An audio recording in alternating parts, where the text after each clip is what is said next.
All aboard! The Graeme and Joe Show. Okay. Jim West, Desperado, Rough Rider, no, you ain't got nada. We'll get copy struck for that now. Will be copyright music.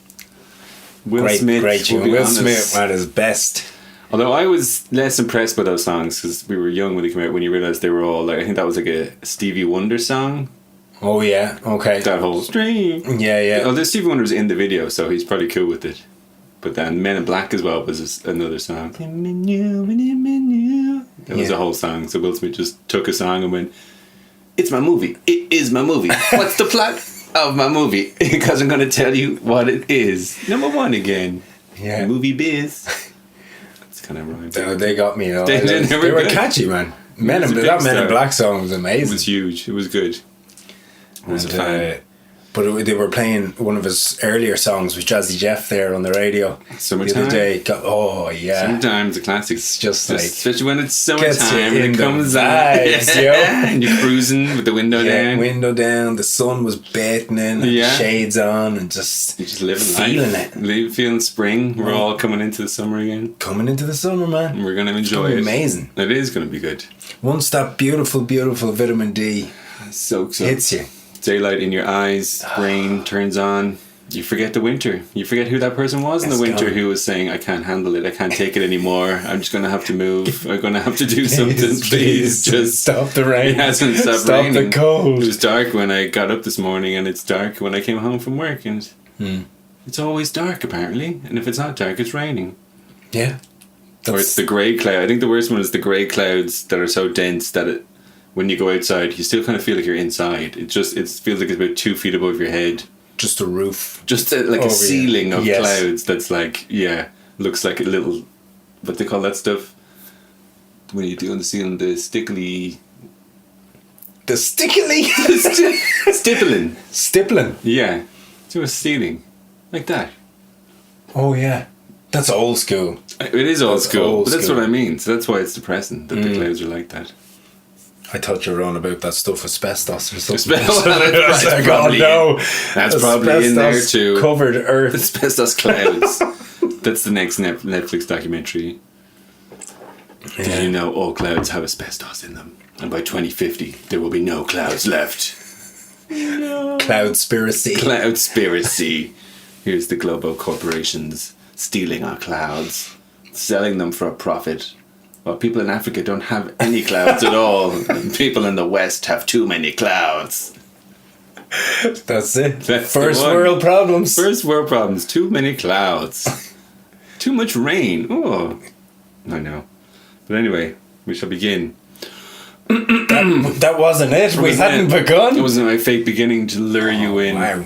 With it. Okay. What are we talking about today, So Joe? first we'll go back to the big news from last week.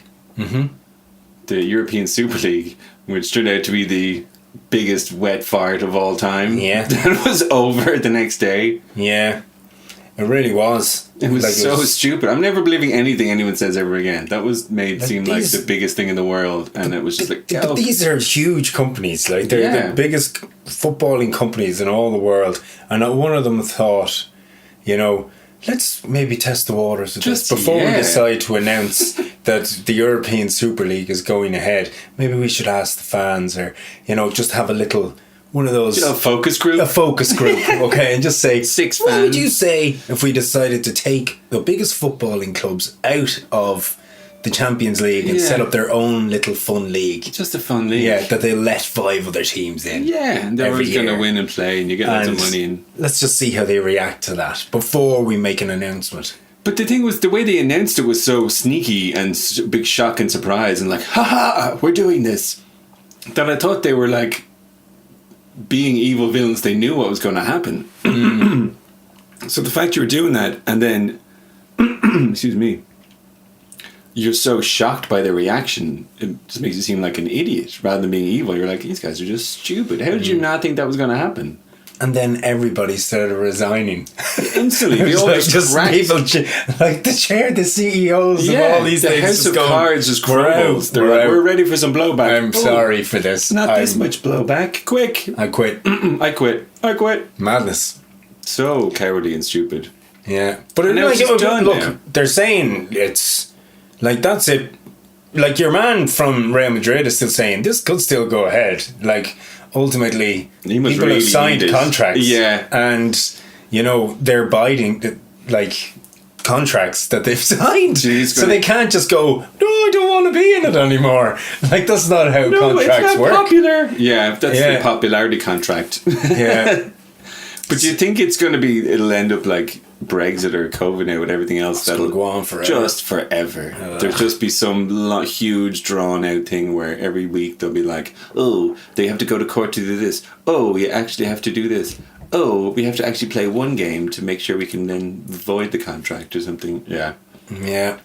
It's ridiculous, but I lost so much respect for them. I just thought, at least if you're evil billionaires who are only interested in money and destroying everything else you own to get more money out of it, I can almost respect that, because that, at least you were efficient and you have a plan and you're kind of ruthless.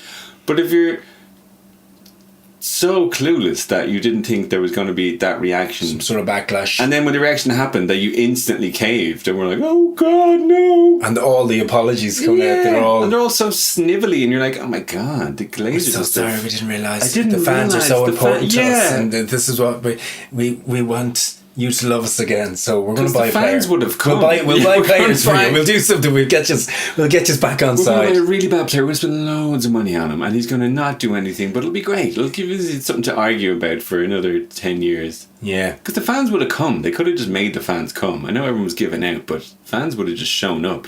of As I course. say, all the fans protesting, because someone was giving out about that at the grounds, that all the people protesting on like a Tuesday morning who don't have any jobs anyway. Because there was a funny video I saw, and it was like cutting between... It was from an American business point of view, and apparently that's the big thing. All the American money that's coming into the Premier League is because of the way it's structured. It's a good investment, so lots of American people are like trying to, if you invest in like a second division club, and they're worth nothing, they're real small money, so if you dump a bit of money in there, all of a sudden they are like Manchester City compared to other second division clubs. Yeah, It's really easy. They've seen loads of clubs kind of promoted and get promoted again, or there's Yeah. lots of big, like famous old clubs with huge fan bases that are kind of languishing. So if you get them into the Premiership, all of a sudden it's like winning the lotto. Mr. So, Moneybucks. yeah, so they're just looking at it from that point of view, that like, oh, you can get one of these and it's possible to get in here. So if you pick the right one. And it's funny to see all these American nerdy businessmen just doing things purely from financial point of view. And then they're like, yeah, well, you know, like these real like tech guys who are real pleasant and nice, but they're just sort of putting a happy face on the fact that they're just like, how do I make more money from all this money I have by taking your thing? And then it was cutting between them, they're like talking about the fans, and they cut to the fans, and it was always just these like complete maniac English boffer guys like on the streets with a flag burning it, going, get out of here, get out of here, you'll never take our club, you'll never take our club. Ah! And you're like, oh my God, these are the evil geniuses they're up against. And they're like, yeah, the fans are so proud and passionate, and no one's burned a effigy of me outside my house yet, so I think I'm doing pretty good. And you're like, oh my God, it's like something out of Braveheart versus something out of like the chilling future, and it's an interesting combination. But that had all gone quiet, like, you know, there weren't many protests going on outside United saying Glazers out or whatever. It was just like that at the fade beginning, away, but like exactly. once we were still winning things, I guess, but they have been just taking money out of the club as well. Like it's a mad thing that like instead of investing the money that they're making out of United back into United to buy the best players or get them, they've been like taking billions out. But they just use it something and we just own using that it to makes pay us off money. debt elsewhere or something, like, you know, it's just another heartbreaking. thing. It is heartbreaking, but it's just sign of the times. And I wonder if it will all happen eventually anyway, if this is the first sort of scare tactic where they'll wind back from. But the idea has been seeded now. That's what I think is going to happen, that the idea has been seeded. They planted it. And everyone's going to talk about it. And now you're going to go back to things, and everyone's going to be more... Because it's the same thing going back to like the Champions League and UEFA, and they're not exactly paragons of football love or purity and stuff. So... Or the World Cup in Qatar. That's, as I was saying, it's the... everyone lost their minds over this so extremely that I was like, oh my God, this is like changing the world now. Things will never be the same. And for it just to be over in a day, you're like, okay, maybe ring me when something important happens that's actually going through. And the fact that we're going to have a Christmas World Cup in Qatar next year, where all the leagues are going to have to rearrange their entire seasons. It'll nearly be too hot then. Still, it's the middle of the desert. Like having it on the sun. Having it at Christmas, like, oh, it's a little better. It's you not have to make these state of the art stadiums with like air conditioning in them and stuff. And they're open at the top, but somehow still air conditioned. Yeah, and they're all built by like actual slaves. They're like people. There's like 6,000 people have died building these stadiums, building football stadiums. Remember we were talking about golf courses in the middle of the desert. Imagine building a football stadium. Yeah. It's like the pyramids or something. Oh my God! And everyone's gonna go, oh yeah, it's so sad, but we're still gonna go and watch it and stuff. Yeah. But then when it was like European Super League, no relegation? Are you kidding me? Never. This is destroying football, the spirit of football. You're like, 6,000 people have died. Yeah, 6,000 like migrant workers from the Himalayas or Tibet or wherever they come from, who just can't get work anywhere and get visas to go. They're like, imagine building something really hard, but you're doing it in the middle of the desert. Yeah. All day, and it's not like they're like, water break, guys, go in and get yourself. You got everyone okay for water? You got your little fans? They're like living in like tin shacks and little tin things and being oh my God. I can't get over that. 6,000. Yeah, it's insane. And FIFA, remember that was like all, even if you lost 5 people, yeah, you know, that's 5 bad. is like, you know, 5 is like building a stadium. How have they not just shut it down? That's crazy. People don't care. You know, you're not getting the outrage that you are over. Well, they're getting it from me now. They're good. I'm not happy about this. Ireland are protesting. Who do I write to? The World Cup. My local MP, Gianno Infantino. What's the guy? Your local MP, yeah. Yeah. And the Glazers and the head of FIFA and Coca-Cola. I actually don't trust my local MP. If I'm honest. I don't trust well, any it should politicians. be a TD. MP is the English. Oh, TD. Sorry, yeah. Oh no. Oh, Graeme's revealed that he lives in Westminster. He lives in Westminster. It's Coca-Cola, whatever corporate sponsorship as well of the thing. You need to put some pressure on, some hashtag activism by tweeting at Coca-Cola. Coca-Cola, do you know I'm never drinking Coca-Cola again if you continue to sponsor World Cup 22 in Qatar? It's an outrage. Yeah, they'll go, fuck you, mate. Yeah. we don't give a shit. Do you know how many people drink Coca-Cola? You know what? You're going to drink it again. I know you will.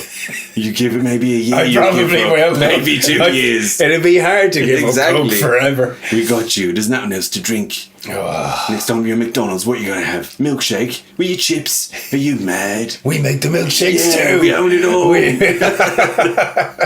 You can't escape. Just give in. Which is basically it. So I was kind of on for the Super League, just out of pure boredom. See, I don't have the same thing. I was thinking about this.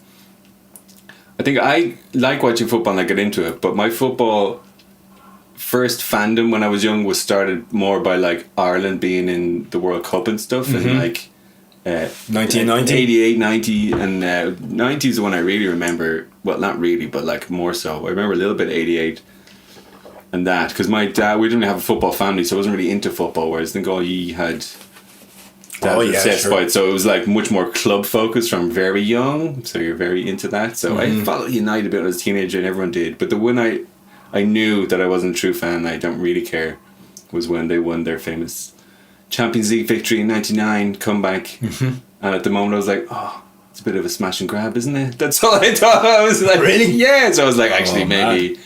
I had one of the best nights of my life that night. As all true United hearts did, so yeah. I was like, I don't really care. I'll stick to just enjoying it. Yeah, so you're probably as well, because like when they lose, it kind of puts a dampener on your day. You know, it can really affect you. It really does you anyway. Yeah. Well, I have to say, it used to affect me more. I don't let it affect me as much. It's as emotional gambling, I call it. You kind of go, I'm going to tie how I feel to the result of this match. Yeah. So hopefully it's good, but it could be terrible. And more, it used to always be good. You were pretty much on a winning streak for about 20 years there, and now. So it's rare that you get me in those slumps of United losing, you know? The doldrums. But hopefully we'll get those times back again come back soon enough. You could have got them in the Super League. You could have got them in the Super League, lads. So now you probably get relegated next year now or something. Doubt it. No, you probably won't.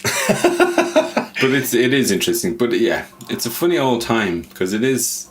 They could have done it without it being relegation free. It's funny. Well, that's again. Apparently, that's all it was. That everyone's like, oh, there's no risk with sports if you can't lose. And then you're like, oh, that's exactly what these guys are looking for. They're businessmen, and the worst thing about business is risk. You want steady return on your investment and owning a club. I think that's why all the top clubs have much more. It's just about getting the Champions League. They don't really like. It's great to win the league. Like, it's a big deal for Liverpool. They would have done anything, but it's not worth like because they're all just spending so much money, and they're all kind of half broke as well, which is the crazy thing. It's just this endless treadmill of like, how do you keep going? Just buy more players for more wages and because it's only going one way.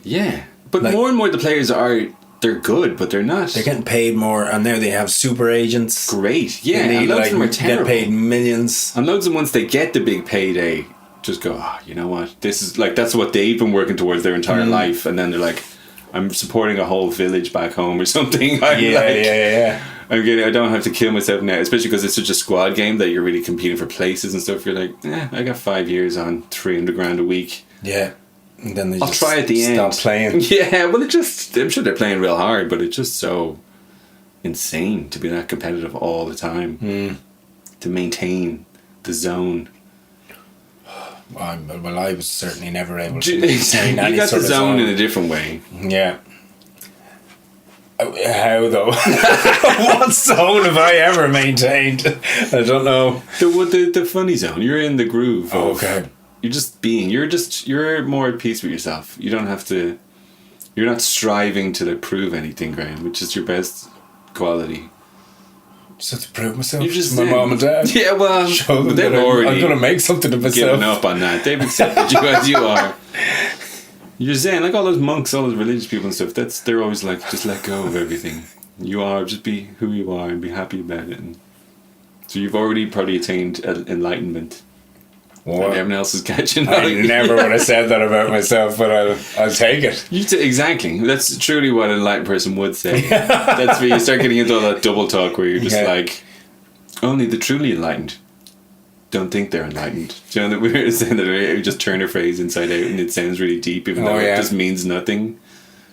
You know, I'm drinking some coffee. But is the coffee drinking me? Oh, yeah. No. Another big news we didn't remember. I'd be interested. This is a little experiment. Okay. If I told you that the Oscars were on last night. Yeah. Did you see them? Did you? No, I didn't. I didn't see them. I didn't even know. I didn't know about the BAFTAs either. It's funny, and it was like only when I was coming in listening to it on the radio this morning, they were like, so the Oscars were on last night. I was like, what? Normally, what I like to do is I get all the Best Picture nominees, and I try watch them all before the Oscars. The actual they try put a little bit just of a gamble on. Yeah, exactly. Even say what's going to be Best Picture or whatever. Partake. What do you like? What do you not like? I haven't seen Sight Nor Sound. The only thing I watched from it was I Care a Lot. I think it was one of the best pictures. Nominated? I don't even know if that was nominated. Was it not? I don't know. Maybe it was because they can nominate 10, but they don't always. It's so stupid. Yeah. So maybe it was in the mix there. I don't think it was though. It should have been. No, it really should have. Although I don't know any of the other movies. But I heard Anthony Hopkins won. Yeah, best actor, and apparently wasn't even there. Like not when they went. Of them. It's just an empty seat. He's 83 years old. 83.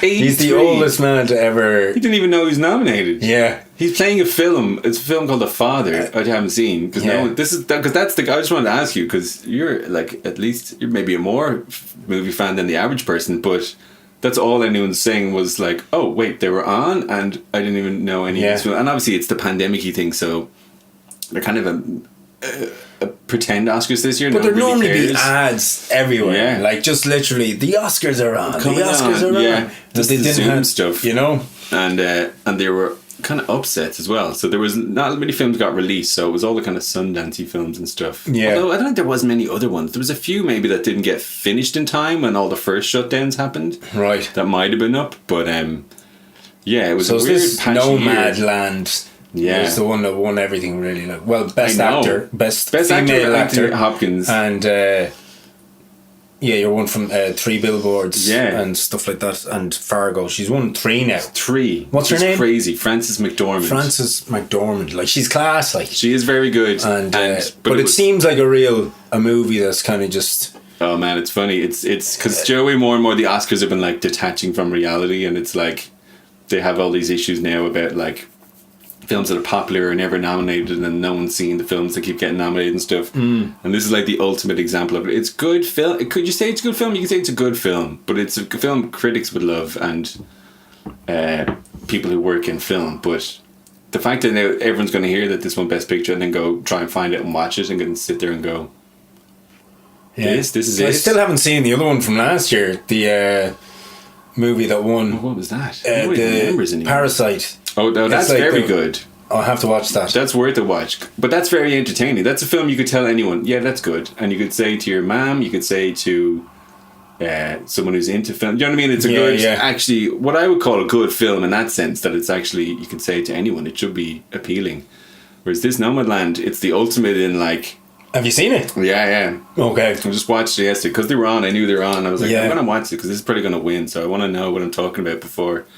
And it's good in loads of ways, but it's not really in those other ways as well. Okay.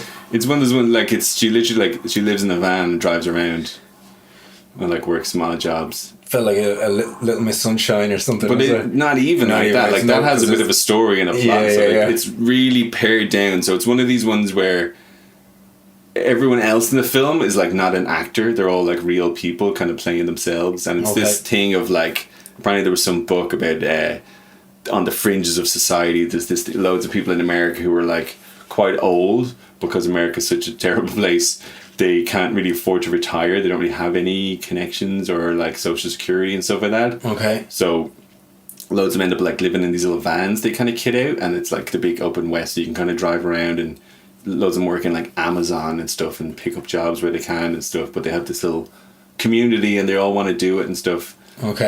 But it's kind of one of those films, so it's interesting, but it would have been a better documentary, I think. So you have those people in this kind of world and it's kind of nicely filmed, but then you have 3-time Oscar winner Frances McDormand in the middle of them, like pretending to be one of them. And like living a life, and it has a real simple story about like her husband died. She's not and she homeless. She's houseless. Exactly, but then it keeps going on that she has a family and her sister's not rich, but like settled, and everyone keeps trying to get her in, and she just doesn't want to settle down, kind of thing. And she had a husband who passed away, and she doesn't want to deal with it. It's like, again, good little emotional beats at the end, but stuff that a normal film would have done while also doing a lot of other things. So it's definitely one of those ones where, in your opinion, one thumb down. One thumb down. It's one of those things. No, more and more. Or thumb half up. Thumb like, yeah.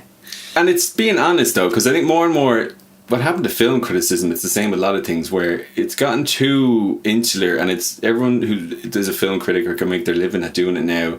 There's 2 types. There's the type who are still kind of trying to be arty and good, so they're like more worried about what other film critics are going to think of their review and the kind of industry thing. They're trying to like put it in context of like, I watch loads of films and this is artistic and this is that. Or there's the other critics who just want to watch Marvel movies and talk about them. So there's very few people in the middle now who are like, will the average person enjoy spending time watching this film out of the infinity of things they have to choose? You know, when normal persons go, I just want to watch a film.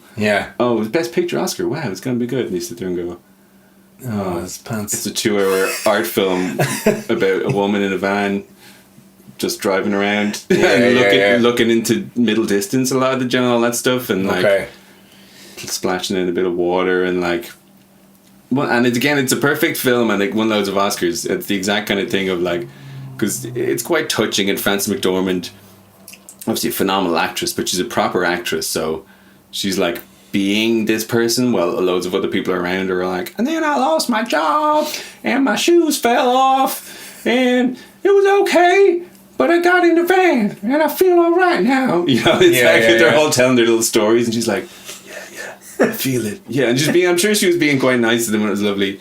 But it was probably there for 2 weeks, and then she went home. she isn't a poor person who works in Amazon. She's a multiple Academy Award-winning actress who's married to one of the Coen brothers, who has was she being all method? Probably being all grizzled, living in a van for a year. It's kind of like the same performance as the 3 Billboards thing. Do you know what I mean? She has the same look and she kind of has the same energy. And she's kind of she's not talking as much, but she's doing. But it's a bit like having Daniel Day-Lewis go out and like pretend to be homeless in Ireland for 2 weeks, and you're filming real homeless people, and he's in the middle of it as well, just being. Do you know what I mean? It doesn't quite work, I think, in that sense. So either do one thing or the other. And the fact it won all the awards now, it's just funny to have loads of people in Hollywood, the most ridiculous, out of touch place in the world, sitting around going, "This is the great movie." Yeah, I feel like I'm not going to watch this one. I don't think you should. I don't think you would like it, and that's what I'm trying to be honest about. People go, "No, it's good," and you don't know, and it's arty. But being honest, the average person watching this film will be bored at the end of it. Okay. You know what I mean? They'll watch 20 minutes of it and you'll be like, oh, it's one of these. Did you watch any of the other nominations? It's one of these. I haven't seen most of them yet, no, but I'm going to, because I knew this was going to win, so I wanted to check it out. But yeah, I guarantee you it's not a film anyone who lives in a van and works at Amazon is going to sit down and throw on at the end of a day to like unwind. Yeah. It's the kind of thing rich people in Hollywood want to think poor people are like. Okay. Because it's full of like poor white people who drive around in vans and work crappy jobs and like, but no one voted for Trump. no one is mean. No one is doing anything. You're like, oh, you're kind of like, poor people, they're just all on an amazing adventure working for Amazon. Now let's all give each other Oscars and go back to ordering stuff off Amazon. Oh God. It's definitely the detachment from movies have gotten stupid now. Maybe it'll be better. Some of the other ones looked alright. Apparently Sound of Metal was good with your man, Riz Ahmed. Okay. He's like a drummer who's losing his hearing. But they're all kind of indie movies. That's the thing. They're not like... I think they're struggling to find enough good movies to nominate that are actually like... And the Irish one didn't work either, or didn't win. No, they lost to Pixar. Wolf Walkers. They got nominated again. You're never going to be Pixar, man. They're just... Which one of Pixar? Soul. Oh, Soul. Yeah. Okay. Haven't seen that. I haven't seen it either, and I'm kind of sick of Pixar at this stage. Like, obviously, I'm an adult man, so I probably should be. They're good movies, but they're good. But it's like if you have kids, and you bring them to the cinema to see Pixar, you're going to enjoy it as well yourself. No, I know they have it down to a T. But they're too much. Like this one's about soul. I wish they would just try and entertain you rather than trying to give you like a spiritual message the whole time as well. Now, okay. Like I didn't like that Inside Out one. That was too on the nose. I was like, just tell me a story. Stop literally going, this is anger, this is sadness, and when you're sad, it's okay. Like, stop. It's trying to like, I don't know. It's like an episode of Sesame Street or something, but drawn out for like 2 hours. And so you preferred it when it was like Toy Story or doing like, those sort of Monsters Inc. More and more to be more nerdy and annoying film. Like films now try and talk about like themes too much and like the plots and stuff which don't actually matter. You kind of want to see like what makes a good film is seeing a character put in a situation where they have to either do something or not do something, like Tom Cruise and all the Mission Impossible. But that's the kind of purest thing, and that's kind of action thing, but it can be more, it can be anything. Do you know what I mean? It's basically seeing someone put in a situation and they have to decide, do I do this or do I do that? And then they decide, and then you learn about them through doing that, and then it's just a sequence of that over and over again, and then at the end it sort of ties up. Whereas more and more, I think it's all the people who've gone to film school too much are now making films, and they all get taught, it's like books as well. The people who've gone to writing courses now write, and they're trying to like write from the top down. So themes should be something that just comes out, like you make a film and the plot is good and you do it, and at the end you're like, oh, the themes of fatherhood or justice or mistrial. Okay, if you're going to break it down, like you can just see that afterwards, just this byproduct. Whereas people do this thing the opposite way, like I want to express the theme of justice and fatherhood, so how do I do that? And you kind of do it from the top down, and that's why films don't really feel very satisfying sometimes when you watch them. Do you know what I mean? They're too overt. Okay. But I'll stop watching the films now if you want. I'm always enjoying that. They're You're passionate about your movies, Joe, and I can feel that. I've seen too many. There's and there was I watched the one that you recommended there a couple of weeks ago there on Saturday. One? The Barb and Star go to visit. Oh, well, that's very silly. Oh, I was just like, oh man, no, you need to be super stoned to watch that movie or something, man. Because it was real silly. Yeah, what's going on here, man? It was mental. It was very silly. But I said it was like an Anchorman Zoolander thing. It's just nonsense jokes. Yeah. Did you enjoy it?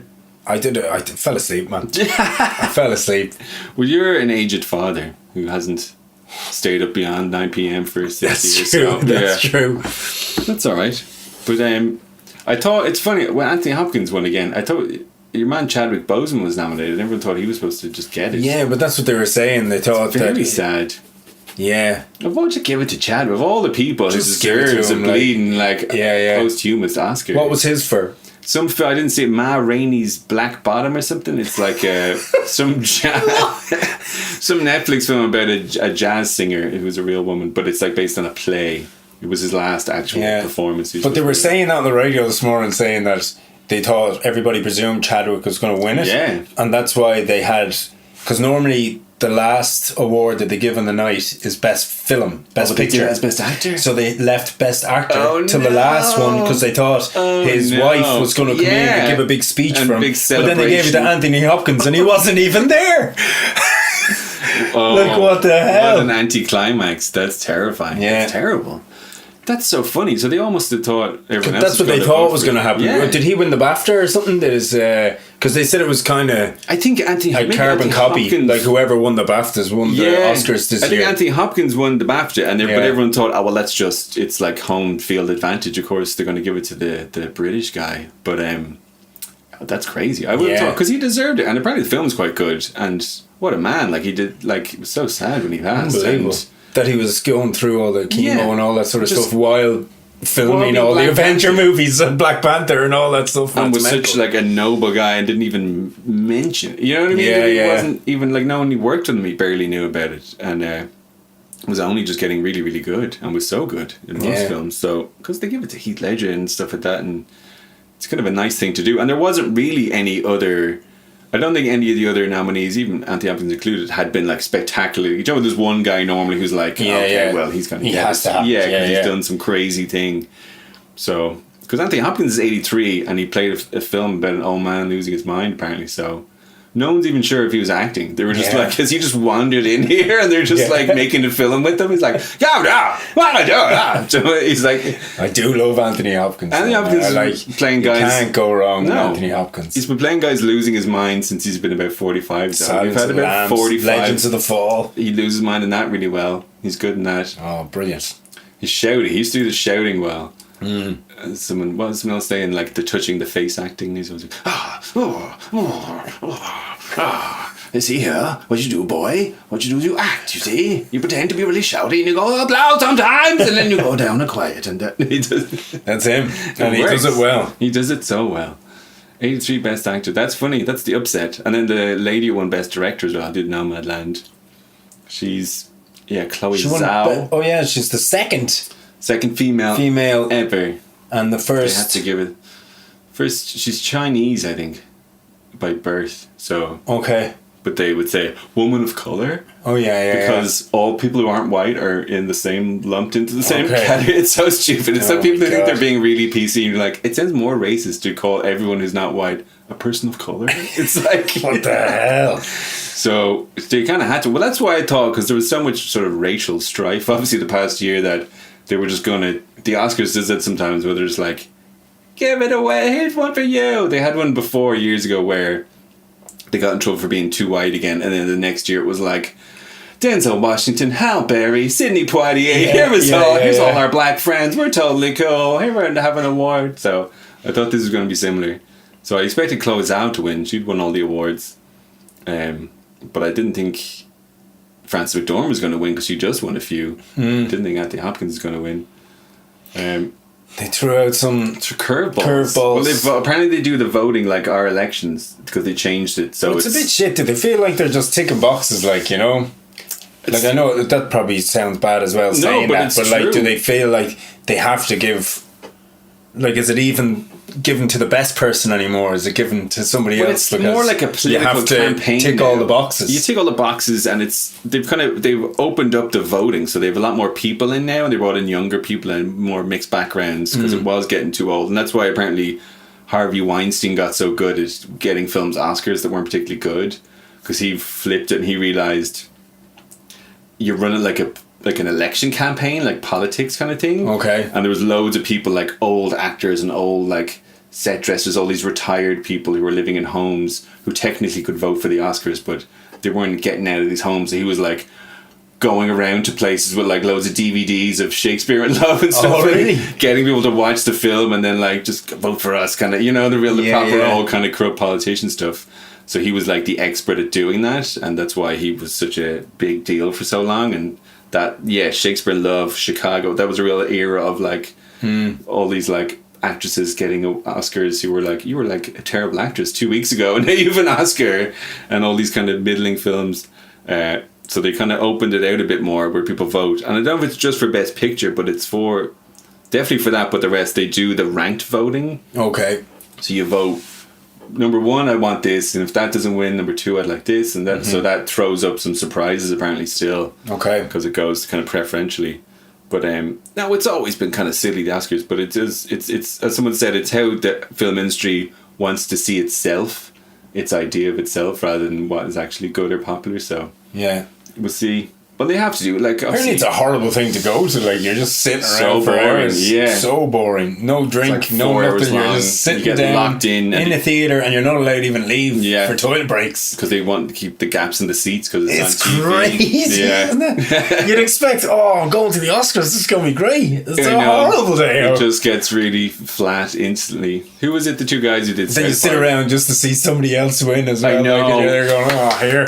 And that's the thing, when they do that camera on the loser thing, it's such a hilarious, torturous thing, because it's like just at the moment where you lose, because you should be able to be like disappointed, at least for yourself. You're not even being resentful, just to be like, heck. I And wish like, somebody would just get up one year and just go, come on! You cannot be serious, man. It's a fix. Or just even let yourself face sink and not be I like, see that. I've seen that movie, and it was terrible. rubbish. She slept with everybody in here. I know. You whore! Yeah, You're just a dirty really whore! Get her out of here. Cut.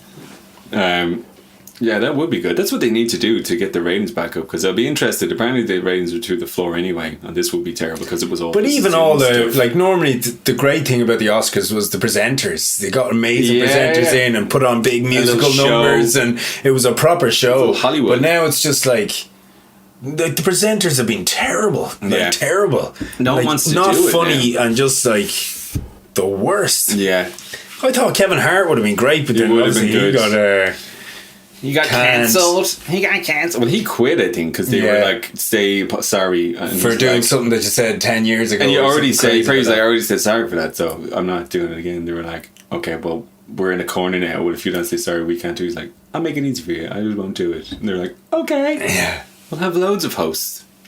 No, it's they're getting hoisted by their own petard, Hollywood, unfortunately, because they're in a spot now where they're trying to be the most progressive and most sensitive and most aware, but it's obviously a crazy place that cares about money and everyone's competitive, and for years they're the ones who've driven this kind of weird thing where they let the marketing men take over and go, black people don't watch movies with Chinese people in it, and white people don't want to see a black guy kissing a white girl. You're like, no, none of that's true. People want to see a good film. Like, no, not a good film. You just put XYZ, like the football clubs. It's a maximize what makes money and do away with everything else and kind of profit drive it. So we just do it. We need to make an indie low budget movie and get it into the Oscars, and it might just win. It has a chance now. It has a chance because that's what wins. We got to find the angle though. You got to hit your hot topic. So you got to see what you can maximize. So we'd have to go say we're immigrants. Okay, we're Irish immigrants. We're from an impoverished country. We've made an honest story. Working in Qatar, like building stadiums or something. Well, yeah, we might win against those guys. It'd be hard to do that on a low budget. We'd have to go to Qatar first of all, or not. If we just get there and just slowly die in the desert and video it, it probably wouldn't cost that much. Once getting there would be the tricky bit. The tickets initially. So if we do a GoFundMe for some plane tickets to Qatar, yes, blackmail emotionally all your friends and family. Just bring your camera. You can shoot everything on your phones now these days. Sure, that's what they're waiting for. Just bring them with you and a tripod. 2 phones, a charger maybe, because we might need some microphones. Yeah, and that's it. We'll do our own hair and makeup. Just let it go. Let's go natural. Yeah. Get a little hard hat, a little high vis. But sure, we have a movie coming out soon as well. Anyway, don't we? Movie very soon, Graeme. Yes. It's on the way. We shot that 2 years ago. This is a standard post-production time frame. No, it's not. Especially when it's just me trying to do it. Teach myself how to do things. I had to build this computer. Watch this space, guys. Dude, exactly. This Watch summer. This space. Big hit. Nothing bad happens in the woods. It doesn't, and it won't. It's going to be the finest movie. It will be. It actually will be. It was heartening to watch all those Oscar films. It was like, you know what? This has a chance. It's not so bad, yes. Because that's what I mean. I think that's what I was trying to get at with the other one. That, do you know when like modern art drifted into like being kind of nonsense, but like all the people who knew about it assured you, they were like, you just don't understand why this is good.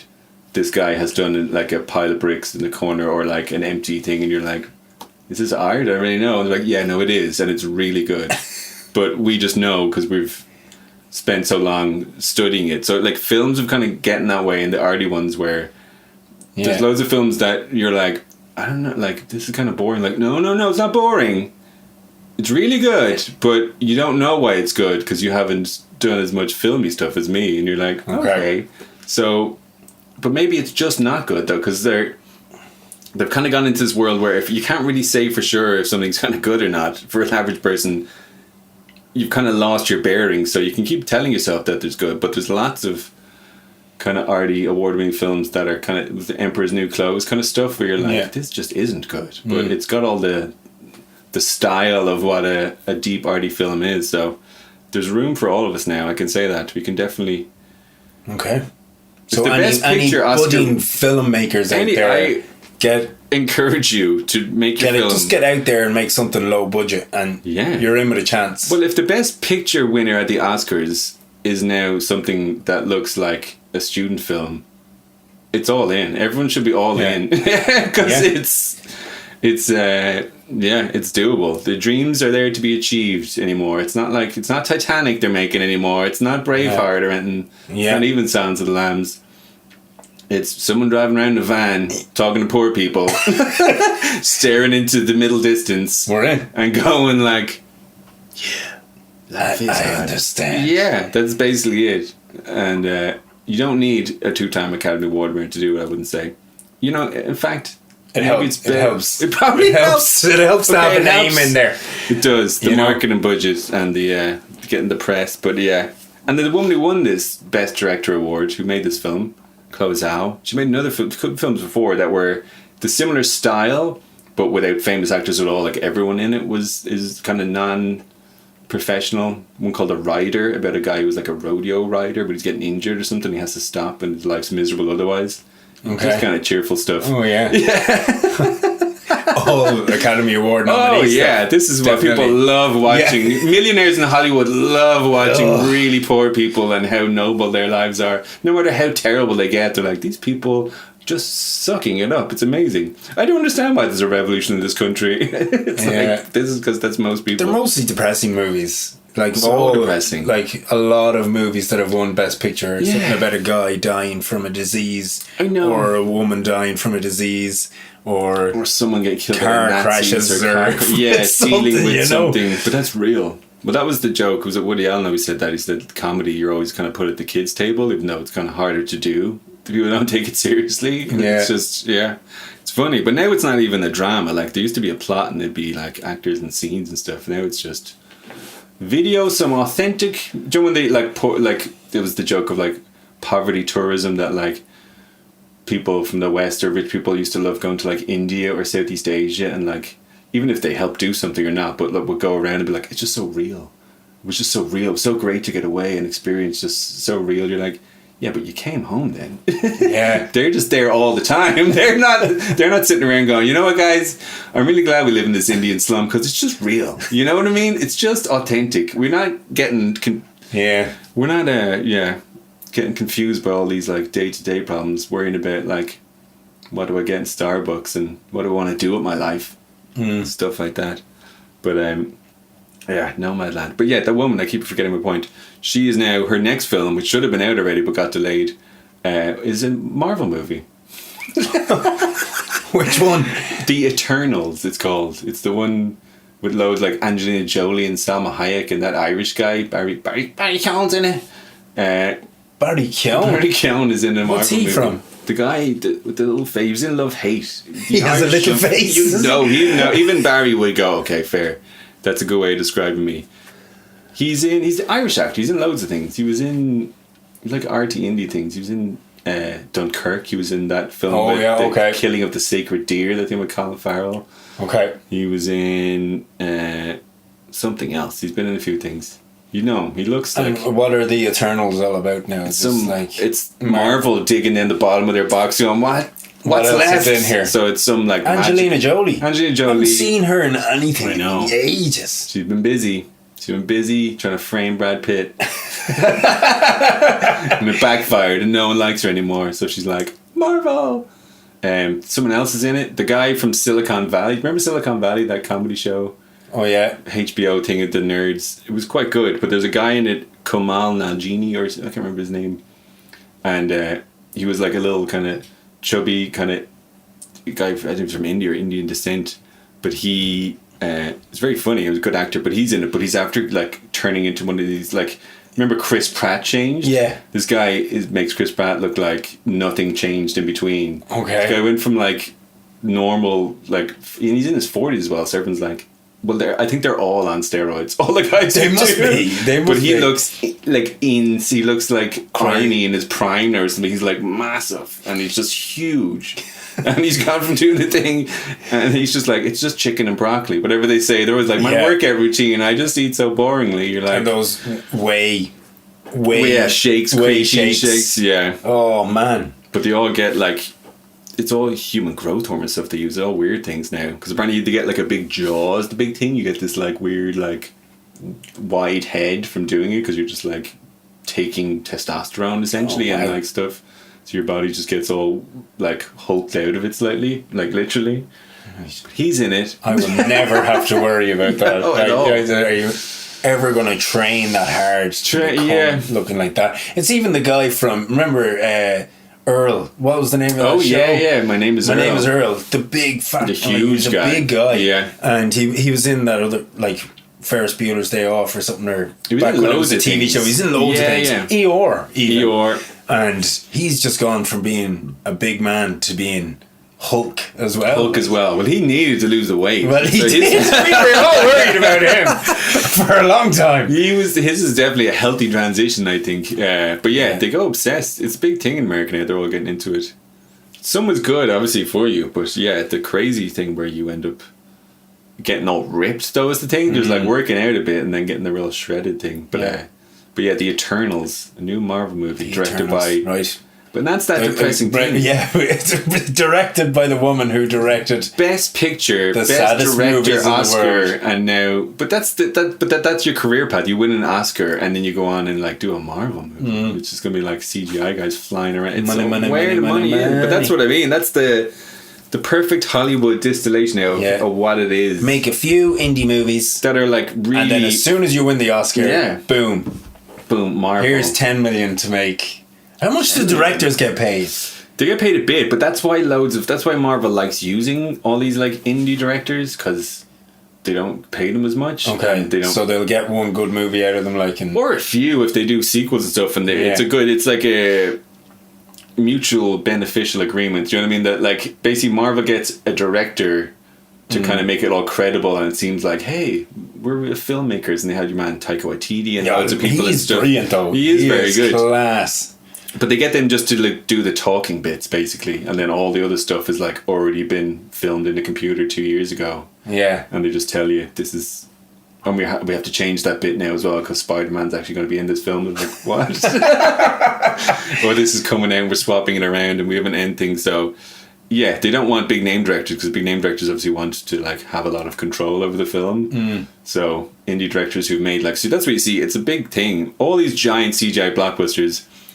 The people who are directing them, if you look at their CVs, they're like, yeah, well, I've done like one, maybe two cute little indie movies that were like popular, and next thing they're directing like a $200 million thing with like giant monsters fighting, and you're like, wow, that's quite a different. How do they even get out? How do they even jump from that to that? They don't. They just, as someone said, those big films. Some guy said being a director is more like directing traffic. You're just like the guy, everyone goes, what are we supposed to do? What? Like, you're just the head of all the departments, all the effects are kind of done by different people, lots of the big action scenes and fights are kind of done by different people. You're basically the football manager, you know what I mean? You've been hired to put a little spin on things, and then when it goes wrong, they go, it was his fault.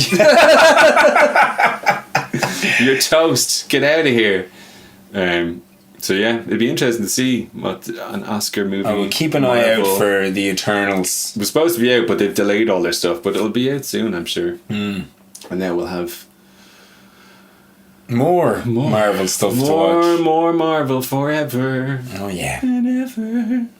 Be interesting to see how popular it gets. And they're doing an experiment now with the next one, the Black Widow one. Yeah, that they're going to release it in the cinemas, but at the same time. Throw it out on Netflix or Disney. Yeah, but you have to pay extra again. So to watch it on Disney. Yeah. But a lot of people will. So if that works and they do that and they make an it will be the end of cinema as we know it. It'll be a huge transition because that's the only, because obviously Marvel movies are the only ones that have been like guaranteed smash hits. So if one of them, if Disney does it and loads of people go direct and they're like, oh, we get to keep all, because they have to split the money with the cinema, obviously. Yeah, it'll definitely be they're all saying they're going to go back next year and do it, and potentially they will, but like a lot of things, it's hard once you get all just that money. Just waiting for the one person to do that, and then everybody will follow suit then. Well, oh man. Well, it could be good in the long run. Cinemas might change into being like small, like somewhere you go because you want to go to the cinema, if you know what I mean, rather than what the film is. So cinemas kind of turn into like living off the fact that the only place you could see the new film was there. They were going to charge you a lot and it mightn't be very good and the experience mightn't be good and you might be getting paid like €25 for a small Coke and a popcorn. You might have someone texting beside you the whole time or talking or running around. So, and lots of the screens weren't that great. You go into loads of them, they were like, because it's all digital projection now. It's funny. Sometimes it doesn't look great, like whatever way they've done it. If it's an old projector, it's not set up right. Okay. Do you ever go up to one that looks a bit fuzzy, or it's all like off the screen at the side, or? Oh, you'd be going mental. My favourite one is the one where they put the emergency exit right beside the screen, and there's like a big green light. It's just like on the screen, and you're like, wow, this is, you really thought this one through, guys. This is really optimum experience, because everyone now is at home with like 50 million inch tellies and like surround sound systems and stuff, 8K TVs making their eyes bleed, so it'd be hard to compete. It would, but the popcorn, you know. But that's what I mean. If you like going to the cinema, nachos with or popcorn with the butter. No one does the butter anymore. It's nachos with the nacho cheese. You're that guy sitting beside everyone now. You just go. Stick it up. No, the nachos. I never really have nachos instead of popcorn, definitely. Nachos are good, man. Yeah. Oh yeah. Going through a real nacho phase. You're going a little nice. Mexican phase, really. Oh, really? Like, burritos and fajitas and nice nachos. There you go. Just home making this stuff. Nachos. Yeah, pretty much. What else are you doing? Quesadillas? I haven't made quesadillas. No. What even is a quesadilla? I just know. Is that like it's kind of it's just has sauce and cheese on top of basically fajitas. Oh, okay. You know. They're just put in the oven to bake. Yeah. No, that's nice. So you do know. I love Mexican food. You do. I really do. I had a lovely burrito there on Saturday with takeaway pints.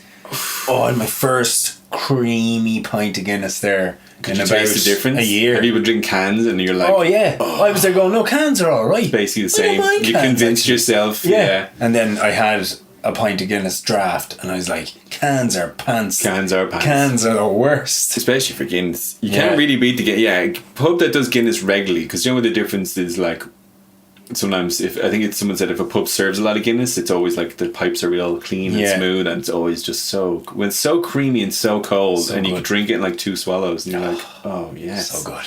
Yes, so good. It's beside Donaghadee Forest Park. Went for a walk there and just had oh man, I can't tell you, that first sip I was like, what the hell is going on? Your alcoholism was reactivated. So I went in and got another one. Like, you're like Barney winning his award.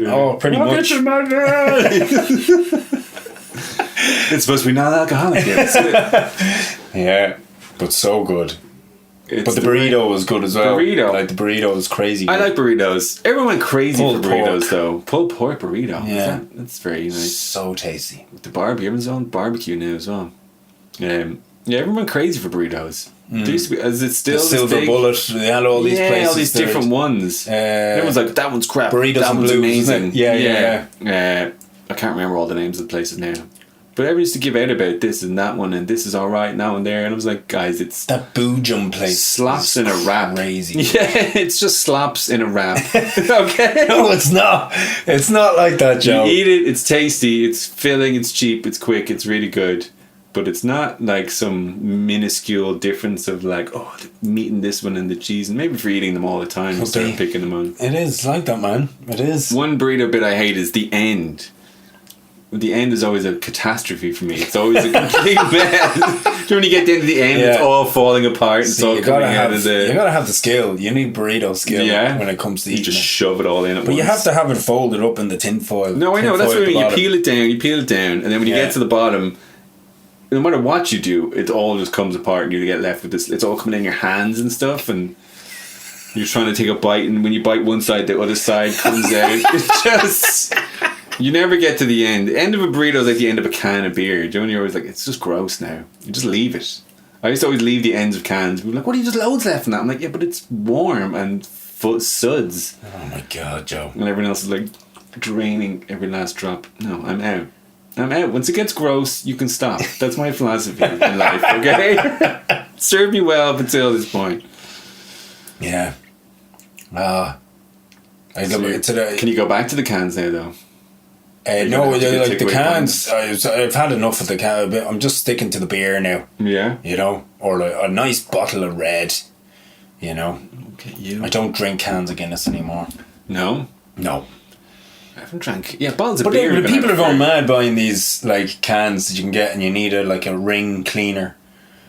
Have you heard about this? No. You like a ring cleaner? What ring are we cleaning here? This morning after? You know the ring cleaners that like vibrate? They're like little machines that vibrate, basically. No. So you get these cans, draft cans, that you put into glass, and you put the glass into the ring cleaner, and it vibrates, and then it makes it go real creamy. So wait. So you pour the can into the glass. You don't pour the put can, the can in. No. No. No, pour the can into the glass. And put the glass in the ring cleaner. What's a ring cleaner? A ring cleaner, something for cleaning your rings. Oh, an actual. Yeah, okay. Yeah. No, I didn't know. I was like, what? Yeah, and like a thing that spins or something. It just vibrates. And how does it clean a ring normally if you can fit a pint glass in it? I don't know, man. I don't know. So someone discovered this little hack. Yeah. Little hack to get your pints. Yeah. Busy. Get your pints like properly. Like so is that people are trying to find ways of getting the perfect pint at home. Approximate the pour. Yeah. So there's special cans that you can buy. Okay. Now, and like you know the way you get the ones with the widget. And that's what puts the gas. The widget coming in. That's what puts the gas in your thing or whatever. Yeah. Or like it makes it come out like that. Yeah. Yeah. So this thing is basically what does that, but it's proper Guinness. If that makes sense. Yeah. We all need to stop being such women. We need to go back to drinking like warm bottles of flat porter from the docks that guys used to just work a day, come home, drink it. Yeah. Bitter, flat, warm. Get it into you. Stop. People are just trying to. They're even bitching doing the videos of trying to pour the perfect pint. What sort of from men are we? What sort of generation have we raised? I don't get that pouring the perfect pint from the can, man. Just get the can in there. Exactly. It always ends up going the same way anyway. Foam. Come on, get it into you. Yeah. You're drinking beer here. We can't all be crafty little moaners at home going, I'm going to curate little hipsters trying to make everything the perfect thing and then video it just to share. What's happened to us? Oh, it's game over, man. This is it. Men are. We need a war. We need something. No, we don't. We don't need a war. We need something big. We've had a spiritual war. We have a corona, I guess, but it's not been enough. It's just made us worse. Guys sitting at home trying to get Guinness right. God damn it. Yeah. 'Cause I remember when we just came in. They were new when we were young. Everybody's gone very into just making stuff. And just like gardening. We're all getting very Japanese. We're all getting very like perfecting little things we're doing. Do you know what I mean? Everything's supposed to be aesthetic and beautiful. This is the best way of doing it, and this is the nice way of doing it. Yeah, gardening I can see, but gardening is easy because it can be messy and it's imprecise. But you can do it very precisely, I'm sure. But I'm not happy with my garden. You don't care, do you? No. Do you want it to be not just grass? No, or do you want I want it to be nice grass. I want it to be nice grass. It's all weedy and all, and I spent days getting that right. We rotavated the whole thing. We had it down perfect, like as they're going, this is going to be nice. And then when the grass started growing, it was just weeds everywhere. It's like, oh god. So it's like lumps or bumps or just different looking? It is lumpy and bumpy as well, and we did our best to flatten it out, like, you know. That's more natural though. Everyone's getting into rewilding is the big thing now. It's the hot gardening thing. So it's just hard to look out at it. Okay, you know? Well, that's not good because it was scorched in places as well. It probably is deeper in places than it is. It's like a little burrow. Like is it like a swamp on one side and a desert on the other? It's just different shades of green all over the place, man. Different. So what did you do? Shake a box of seeds out, or did you? We had the seeds for the garden, like we bought a big sack of them, and then just spread it out evenly. See, it's hard if you're doing it from scratch. I guess it's maybe just it'll come on in a few years. It'll just take a while because it was just mucking. With any grass ever been there before or anything? Oh, it was an overgrown site that we bought when we were building the house, like, you know. So don't know what to tell you then. Yeah, I just think the muck was just full of weedy stuff. Well, that is the thing. That's the thing they always tell you, and the thing that it's like weeds seed as well. That's the thing you don't realise, and they're always like, be careful of bringing soil from one garden to another because it can be full of pests and seeds and stuff, or weeds. And that weeds, you pluck them at a certain time because if they flower at all, they just let all the seeds go, and so it's like thousands of seeds go all over your garden. So it's kind of a never-ending battle though, but it's fine once you can use it and play on it and stuff and mess around. Well, that's it. The kids are going to be running on it anyway, so they'll destroy it. Grass will take over. I don't want it too green, nice. I just want it to look all right. You don't need to be a putting green. You just need it to be not whatever a scorched swamp somehow. It's not swampy. It's just it's hard, and the grass even feels like doesn't feel like proper grass or something. Something's off. You can tell. I'm the same. It'll come. Probably just needs a bit of watering as well. Maybe it's been very dry now the past couple of months for things. So. That's true. It was raining since May. But that's the problem. It's it just goes through and is gone and it just dries out again. I think the problem is that there's a septic tank there and stuff as well. So it's like in the ground or in the ground. But there's this little pump thing. Is it seeping? No. But there's a pump that has to stay up over the ground. Basically, it's called we have a percolation system. Ooh. So like you have your septic tank in the ground, and then the waste from there gets pumped up into this. It's coconut shells that they use to filter through all the water, and then gets put out into your tap percolation area. Okay. So the percolation area is where the trouble's at. Okay. And that I don't think the muck was as deep there. Okay. So that's why it's getting scorched and stuff. There's no water being held in the soil. There's nothing under it. That would be a thing. You find so you could put something else in, a little feature or something, or dig a little get a few shrubs or something, a few plants. Don't think I'm going to bother. Get a few gnomes. We might get a fake little fishing gnome. He's fishing in the pool. Yeah. That'd be a good one. Put that around the septic. A nice little feature area around the septic tank. Little piece. Make it a centerpiece. Yeah. Coconut shells. Your poo's going through coconut shells. Yeah. What sort of a system is this? Well, it's not poos. The poos don't go in there. It's the dirty water. Where's your poos go? Pumped up. The solid bits are kept in the septic tank. There's 3 chambers in the septic tank. Like cow's stomach kind of thing, is it? Or... Yeah. So your poos get kept in the tank, and then the water goes through the coconut shells. Yeah. And then you drink that again? No. No. Is that your dose? It goes through and it just gets pumped out into the percolation area and seeps down into the soil. It just releases it into the earth. Exactly. Oh, well, maybe that is your issue then. If it's quite strong water or something, I don't know. If it's only coconut shells, it's not chemicals. Is that a standard practice? Coconut shells? It's new. It's new. How new? Did you just think of it? No, it's just we were building the house. Who sold you a coconut shell? My dentist. Coconut shell filtration system. It's the new. It's all rage. It is just because there's sand ones that you can get, like that fine sand that just percolates through and filters through, and Well, the coconut shells was new in the market and everybody's raving about it, so that's what You we gotta went get with. your coconut shell septic tank. Yeah. That's good. And what you have to get somebody to empty the septic tank eventually? Just every 10 years or something 10 mad like that. years. Like, it depends. Well, that's a job, isn't it? It's not really. They just come, they put hold the it, hose in, I suck suppose. out all the stuff I and just they're meant gone. 10 years of poos in a box underground. Yeah. Coming in to get them out. Pretty much. It's quite a... It must be quite the smell. I suppose they just suck it all out, but yeah, you don't want that hose coming loose, do you? It's a good thing to say to the kids as well, like, They'll put you in there. behave yourself or I'll put you in the septic tank. Definitely, that is good. You need that. Kids need a threat. Oh, yeah. That's what's happening more and That's more. all we do. Threaten all your we kids. do is threaten them just with stuff. And you're we'll wondering take this whether- away, we'll take that away. It's the only way to keep them in line. You do need it. That's all they understand. People always this thing of like you talk to a kid and reason with it. It's like they don't know what you're talking about. They're idiots. They're tiny. They're 4. They Yeah. don't understand why they can't just do what they want. So you have to go.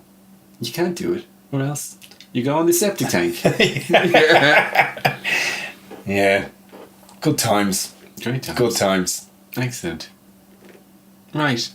It's in an hour, I think. On that 5. note, Joey Jojo. On that night, good night. Adieu. God bless. I see you later. Till the next time. The Graeme and Joe Show. The Graeme and Joe Show. The Graeme and Joe Show. The Graeme and Joe Show. The Graeme and Joe Show. See you later, guys. Tune in next week. It's been great. It's been beautiful. Every man for himself. Every man for himself. Adieu. Bye-bye. The Graeme and Joe Show. That's good. That's probably a good